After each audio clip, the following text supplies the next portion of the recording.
Joining me on the first episode for 2026 is the wonderful Emily McNally from Jasper Hill.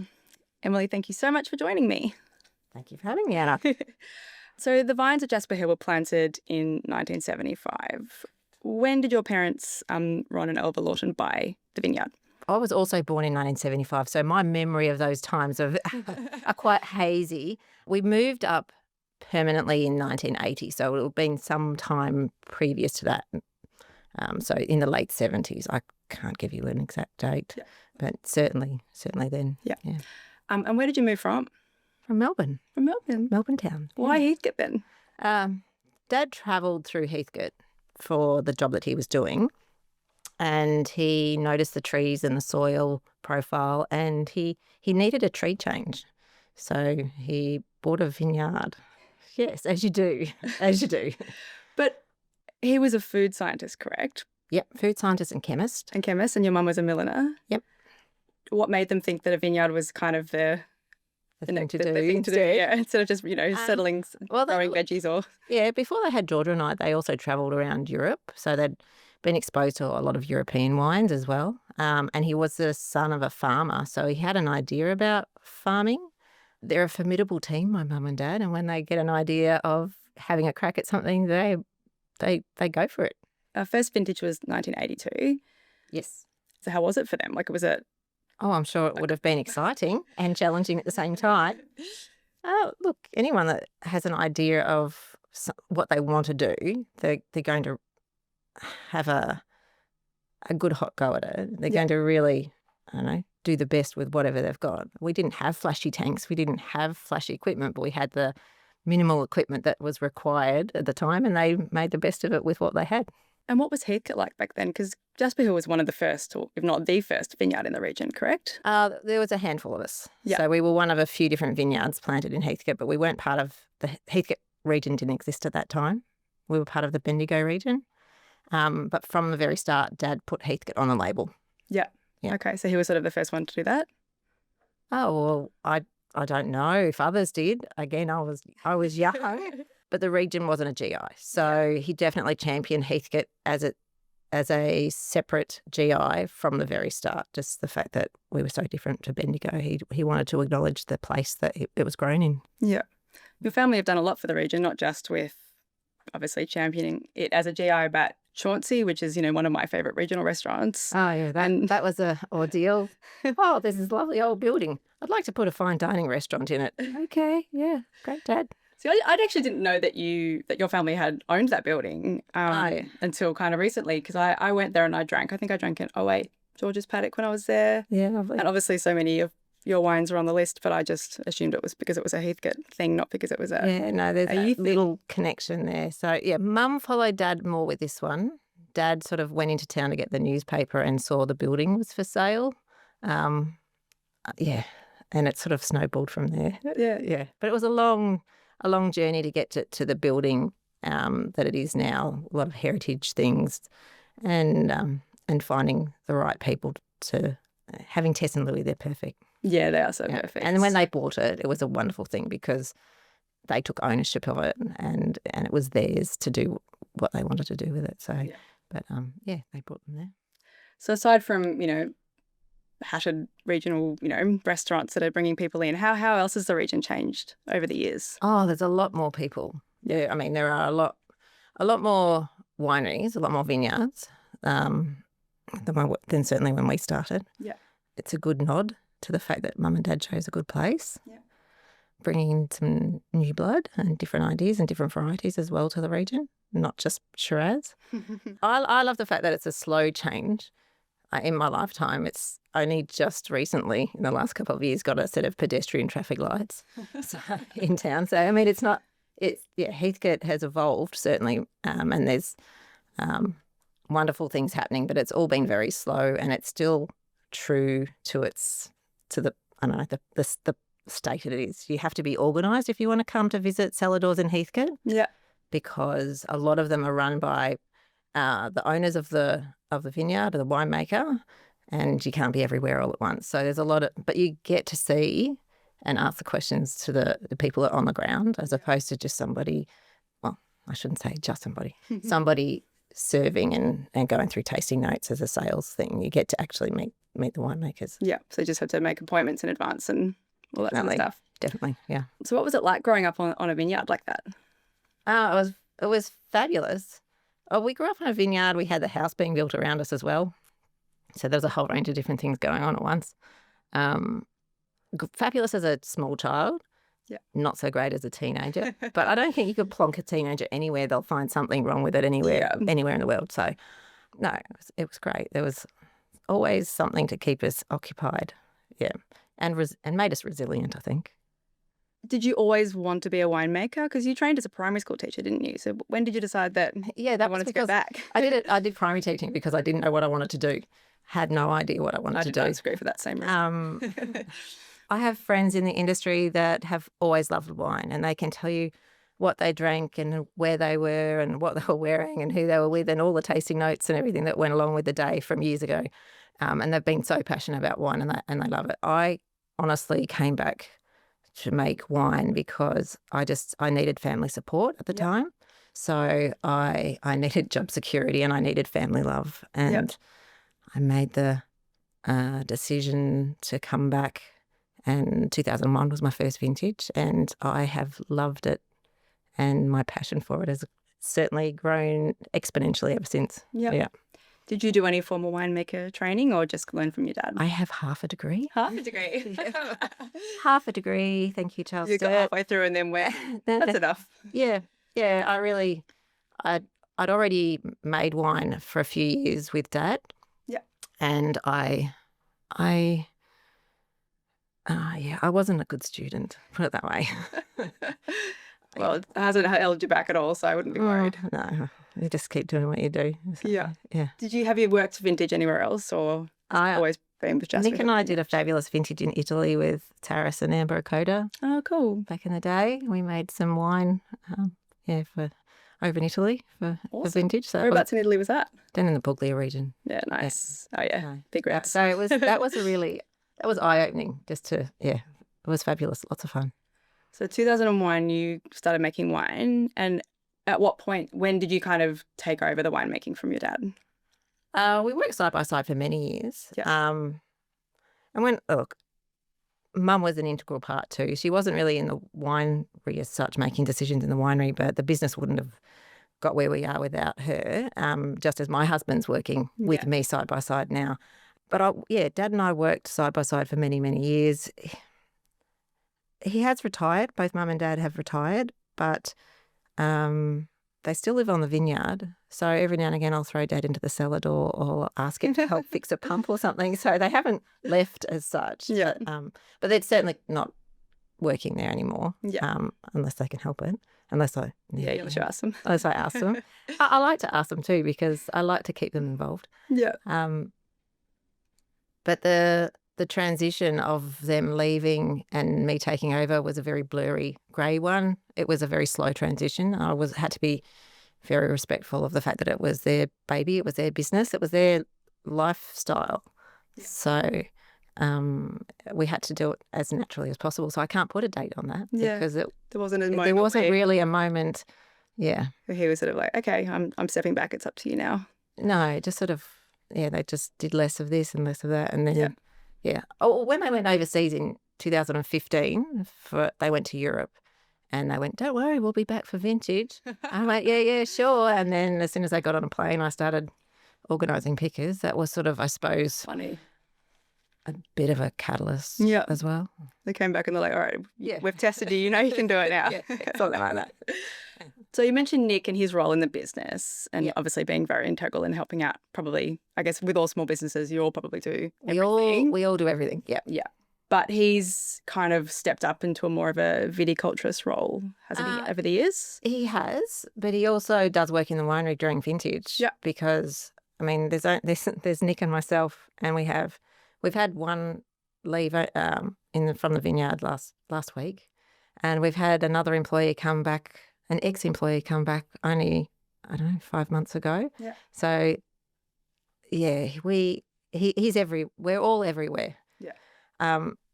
But vineyard, I suppose, is his main title. Yeah. We Well, he's coined himself a vineyardist. He does vineyardistry. So anybody out there, please feel free to do your own vineyardistry if you like. Yeah. Did he have any wine background prior to you or meeting you? No. I love this. You're all just like winging it, but he was making a incredible snowboarder. wines. Yeah, he was a snowboarder and a builder, and he came from a family that had restaurants. Oh yeah, so there's that connection. Yeah, like enjoyment at least. He came from South Australia, and he did do some little odd bottling jobs or something in McGill Way. Yeah, you have to ask him exactly what he did, but no, he's not. Yeah, but now he's a vineyardist. Vineyardist, yeah, there was vineyardistry. Tell me about the estate. So you've got Emily's paddock and George's paddock, and they what are the differences between these two vineyards? Oh, apart from the fact that they're a kilometre apart, there's a lot of differences between the two because just being site specific. So Emily's paddock is our smaller vineyard outside our cellar door, which used to be our old winery, but outside the cellar door where Mum and Dad live. It's the smallest vineyard and it's extremely low yielding. Mm-hmm. It has an easterly aspect, so it gets the morning sun.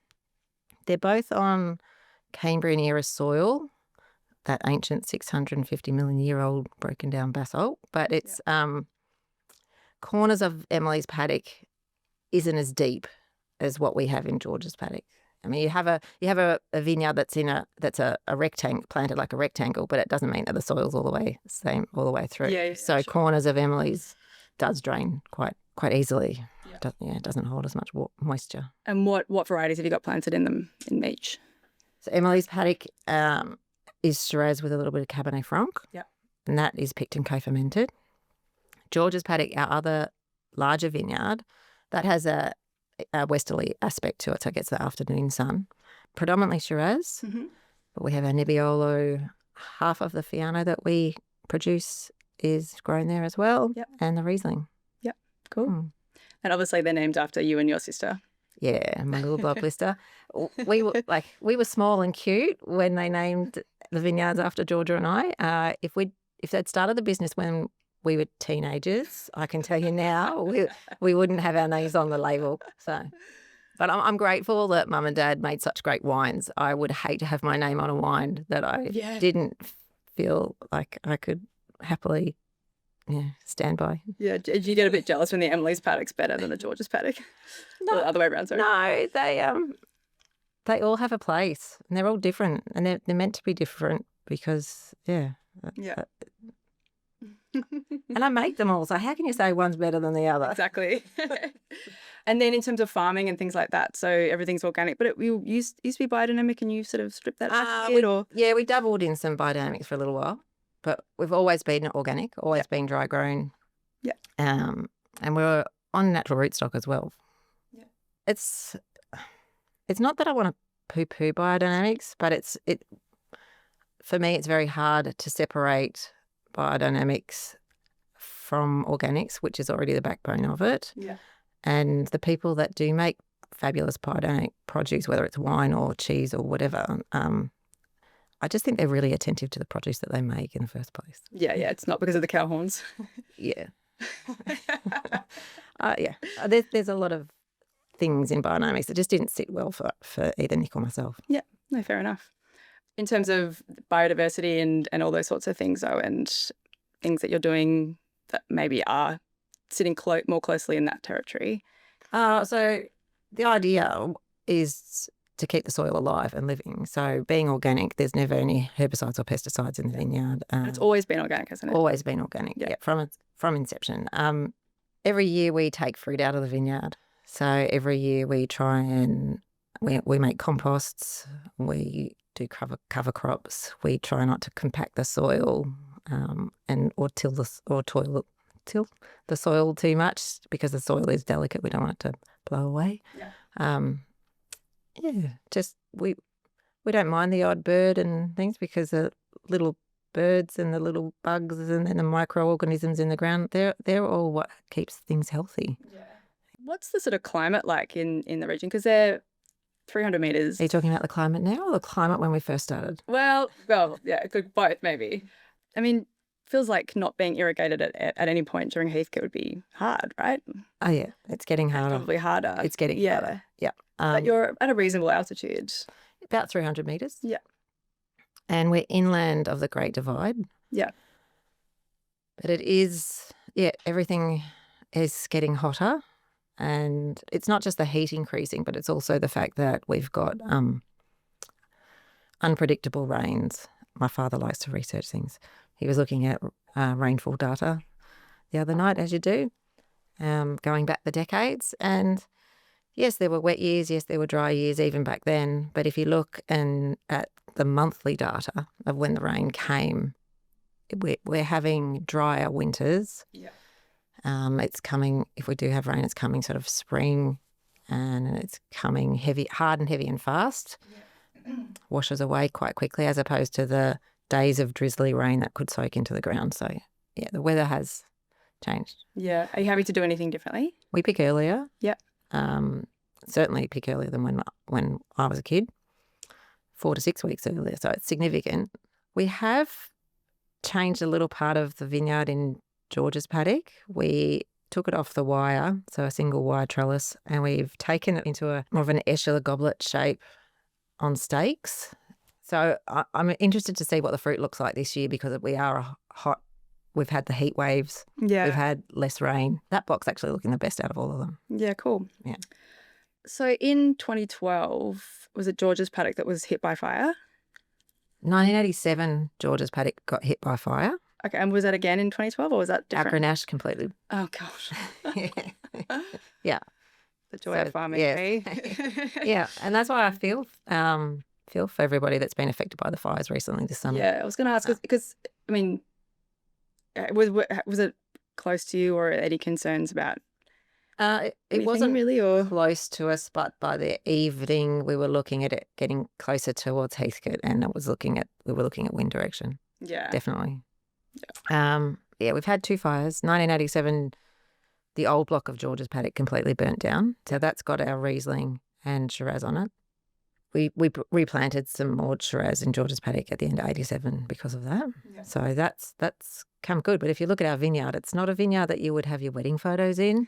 It's like it's got odd sized trunks here and there where we've taken new suckers up to create a new vine, that sort of thing. And yeah, in 2012 was the Grenache, and we didn't try and replant or restructure that vineyard. We just sold it as land. How quickly does the sort of land recover and things like that after that? The land recovery, well, for a vineyard, or I suppose it depends on what resources you have available. Yeah, can you just pull the vines out and put them in the next year, or do you need to kind of wait? And I don't really know the answer to that. I'm assuming a lot of people could, but you wouldn't want to pull things out straight away. You want to see what happens, cut it back and see what grows first. Yeah. I mean, they're expensive to plant. Yeah, for sure. So, are you still working on the vineyard? Are you putting new varieties in, or adding more of the same, or any of these sorts of things? Well, we'd like to. We've been talking about this for 5 years now, so obviously we're very slow moving. We've been talking about planting getting some of our budwood off George's and Emily's paddock onto rootstock. Yeah, and getting some of that planted as a contingency plan when something happens for phylloxera. Can you explain what that means to me? We are in a phylloxera-free zone at the moment, so at the moment our vineyards are safe, but it's a little moving insect and it can stick on clothes and soil. So it's inevitable that it's going to come. So we should be more proactive. But as I said, we've been talking about it for 5 years. And go home and do it after I haven't this. quite got to that point. As far as other varieties go, we grafted our Viognier into Fiano over a decade ago now. I've just turned 50, and I must say I like the idea of planting things, but if you're going to plant in a dry-grown vineyard, it just takes so much longer to establish itself. I don't know if I've got the energy. Do you reckon your kids will take over? Well, they don't want us to sell. Okay. Promising. So, but I want them to have a backup. All right. Well, we've got some of your wines here, so let's talk about your range. So you've got the George's Paddock Shiraz. Yeah. So that's our main one. Yes. That's half of our production. Okay. And then the Emily's Paddock Shiraz Cabernet. Yep, which is I've got some here today. Yes. We have on George's Paddock we have Nebbiolo. Yep. So the George's Paddock Nebbiolo. Yep. And the Riesling. Yep. Yeah. And then you've also got the Georgia and Friends range. When do you make those? Well, that's not a range. That was a range, but that was a once-off. Oh, just once off. Okay. So this is where we've had anomalies through the years. So we've had fires. So in 1987, we made a wine called Friends. Yep. Which was completely purchased fruit from people that we knew, Mum and Dad knew, and we made a wine called Friends that year. 88 was we had a little bit of fruit, so we made Georgia and Friends. And then 2011, we made a wine called the Sisters because it was a very wet year, so we blended George's and Emily's Paddock together because we felt they were better together than on their own. That's cute. Is that the only time you've done that? Yeah. Oh no, we made a Georgia and Emily Magnum for our 25th anniversary. Yeah, back so there. Cute. I love that. They're the only times we've blended the two together. We have made a couple of Georgia and Friends recently though, because in 2020, at the end of 19, we had below average rainfall. We had the east coast of Australia on fire. Yep. And at the end of that year, our vineyards looked terrible and a lot of our fruit had blown away. The flowers had blown away, so therefore we had no fruit. So we made a Georgia and Friends in 2020 and 2021. So I don't plan on making Georgia and Friends. Yeah, it's just when you have to. It's just when, yeah. It's cute though. I love the name. It's such a sweet little like it sounds. It's obviously not ideal when you have to do it, but it's nice. No, I did. Nice way to spin it. Yeah, I had to ask my sister permission in 2022 when we had the George's Paddock back. I wanted to write Georgia's got no friends in the release notice. So I did contact my sister, did talk to my sister and ask permission first before I said that she had no friends. Did you give you permission? Yeah. Oh, that's so funny. All right. So the first one here is the Lo Stesso. Is that how you say it? Lo Stesso. Lo Stesso. And it's a Fiano. And you said it's half grown, half from your... Half from George's Paddock and half from the Chalmers Vineyard up in the north part of the region. Cool. Yeah. And you make this with Georgia Roberts? I do. Yeah, still? Yeah, cute. And she's at Warrata Hills now. Is that right? Yeah. Awesome. So when did you first make this wine? 2011. 2011, yeah. And tell me about it. Why Fiano? Okay, so I met Georgia Roberts when I was doing my half a degree up at Charles Sturt. Yeah. She was actually working as a rep around sort of that time of 2010. So she'd been exposed to lots of different varieties and she said, we've talked about making a wine together for a long time. Why don't we make a Fiano? And I went, I've never heard of it. This is in 2010. So we got the few Australian examples we could find and we got some Italian ones on and sat down at the table and had a tasting and we went, oh yeah, let's have a crack at this. And these are the ones we like. These are the ones we don't like. Yeah. I went and tasted the fruit. It was really exciting. And went from there. Was it the CSIRO that brought it in first or was it Chalmers Fiano? When did Chalmers bring it in? Do you remember? I don't know. Oh. No. But yeah, how have you find it to grow and everything? The way the Chalmers grow it is different to the way we grow it. So they do irrigate and so their canopy is much, much bigger. And they've got a different clone to what we've got. I don't actually know that from data analysis. Yeah. But just the flavour profile is just so different. Yeah, what is it? Like what are the differences? The Chalmers, we get this lovely green apples and sherbets or pears. Depends on the year. Is the Chalmers, remember at the Royal Melbourne lunch and you were saying that sometimes it can be quite passion fruity? Is that the Chalmers stuff? I've had it come in with passion fruit 1 year. Just only the 1 year. Yeah. And it did make me go, have we got the right variety? Because this is not what I'm used to.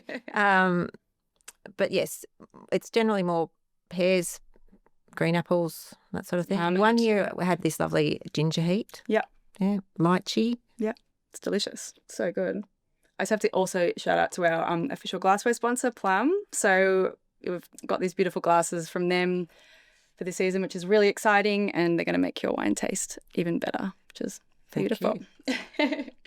But yeah, okay, so we've got the Fiano and then we've got 2 vintages of Emily's Paddock here. So has Emily's always had Cab Franc in it as well as Shiraz, or was that added? No, it was originally planted there. Yeah. Always been co-fermented. So it's an interesting game we play with Emily's because it gets picked in one day and we have to make sure that the Cabernet is not too green and that the Shiraz is not overripe. Yeah. So how are these vintages? So we've got a 23 year and a 2003. 2023 was at the back end of the wet years. Yeah. We had those 3 wet summers. 2003 was the opposite. Okay. Really hot and dry. Mm. So good.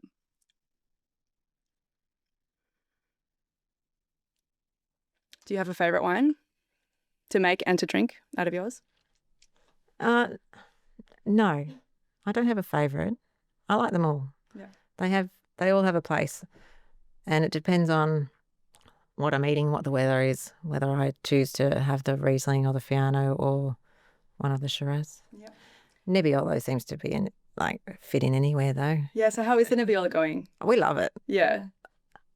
Well, maybe just from my answer, then maybe maybe that was the one I should have said. Nebbiolo. I think it's Nick's favourite, isn't it? Definitely. Yeah. Yeah. I'm completely sure he looks after that bit of the vineyard better than the rest of the vineyard. Yeah, he knows. How's Nebbiolo been going in your vineyards? It took a while to establish. Yeah. I'm not sure whether it's a varietal thing where they just end up really gangly teenagers and a bit unsure themselves over those first years when they're producing. Yeah. But they've been in the ground since 1991 now. Oh, gosh. So we've had them for a long time. Yeah, right. Yeah. That would have been some of the first plantings here. Yep. The first? I don't know. You don't. I don't know a lot of things. Let's go with that. We can't think of anyone who was here. Let's just say it's definitely one of the first plantings. Yes. Okay. That's great. How exciting. I don't want to step on anyone's toes and say that we actually were. Yeah, we'll get some calls. Okay. So it's always co-fermented. Does the percentage change? Yeah. Yes and no. Some years we can end up with like little tiny skins around a pip and hardly any flesh.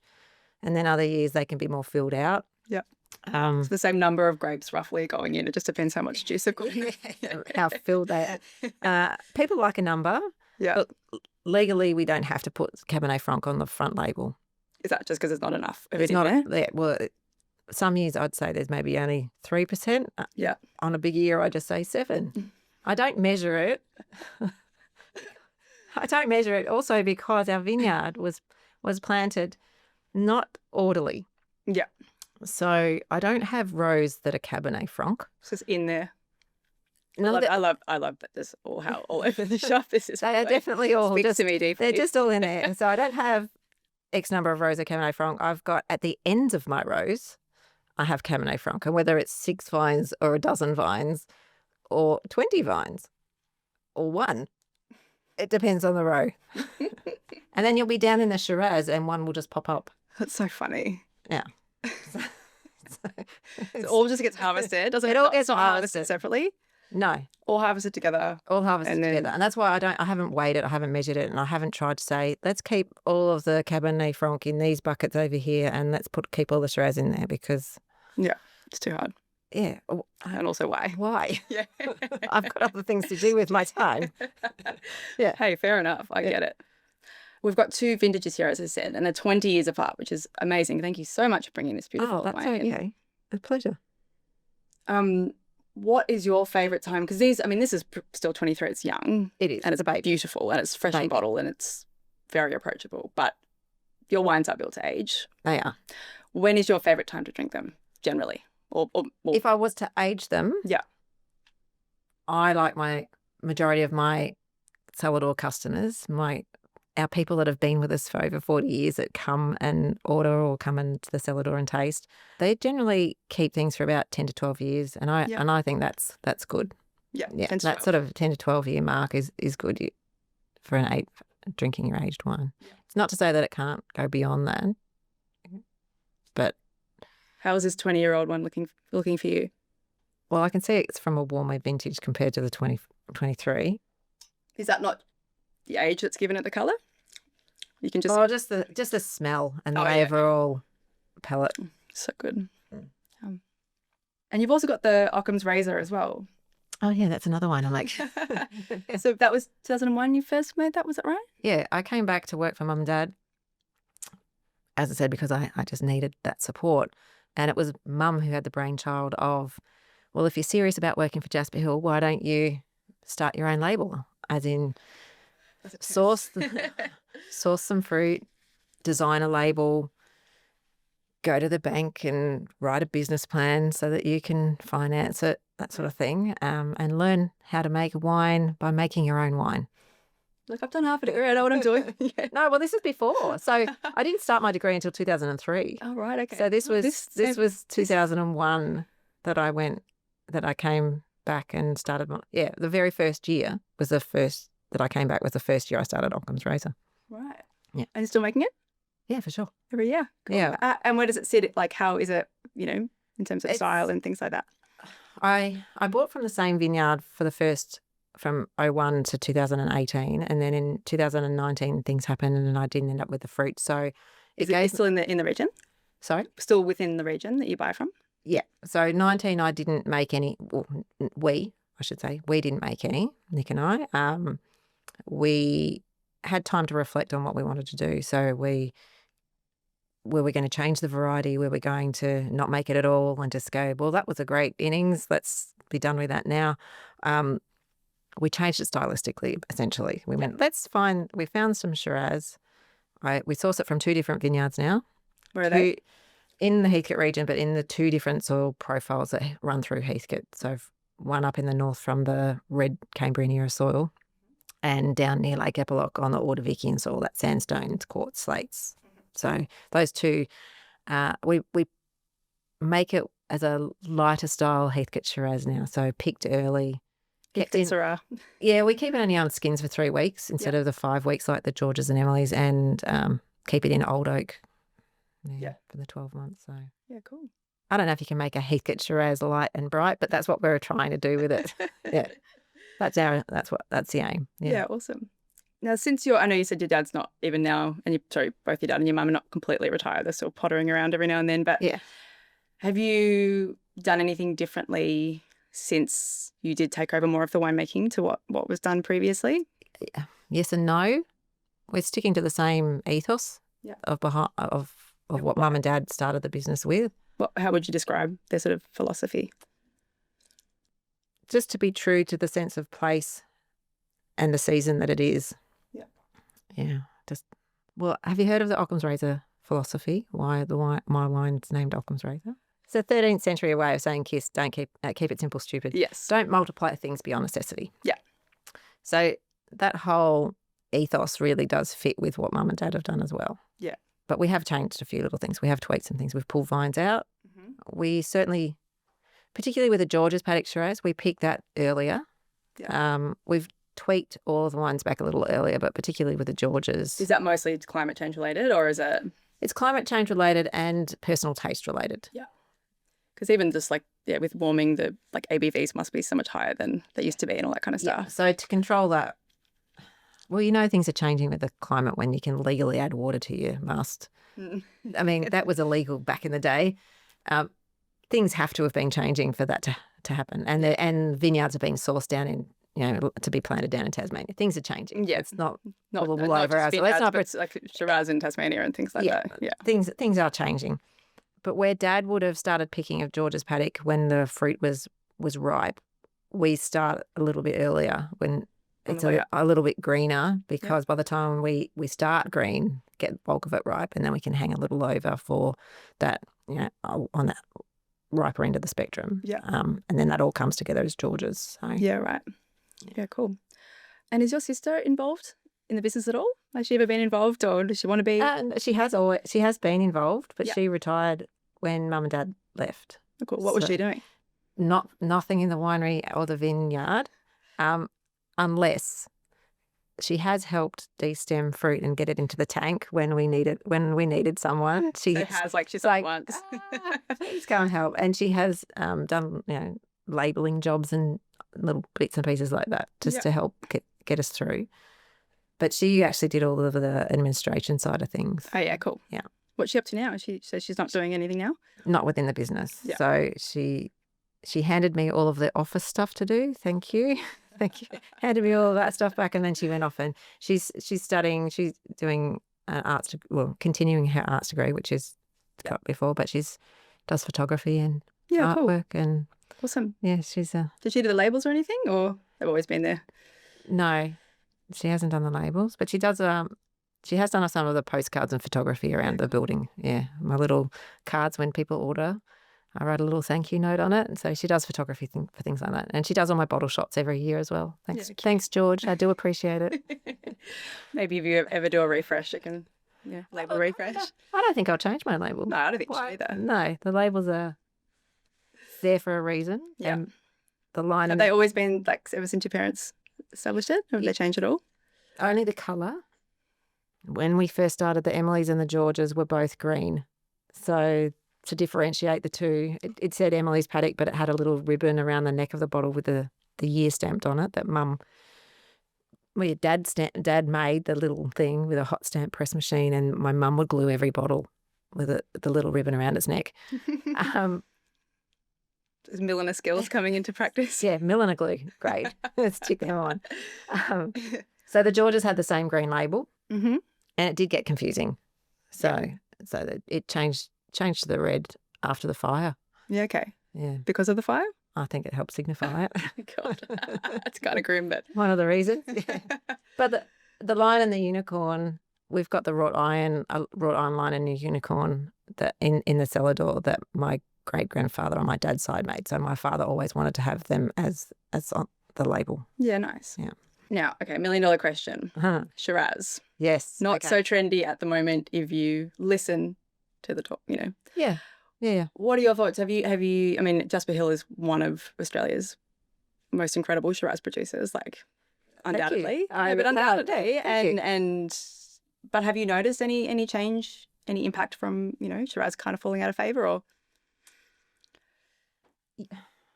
Yes and no. There's a lot of grey area and a little overlapping with a few things with that at the moment. I think it can be seen as falling out of favour.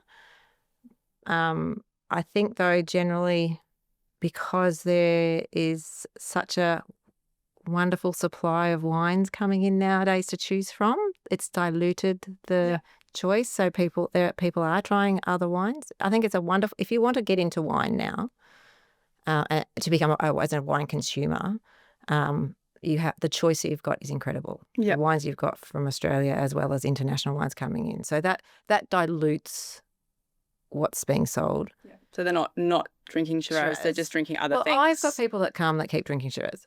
So so you must have a pretty rusted on audience. I do. Yeah. Yeah. So I can't say that it's out of favour. Consumption is changing too. Yeah. That is something that I think we are seeing. But we have an oversupply of wine in general around the world, and consumption going down.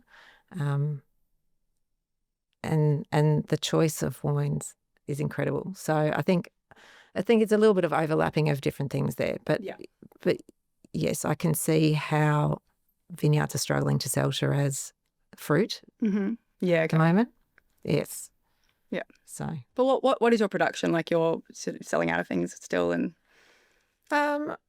well, back in the day, yes, I would have said we've sold out of things quickly.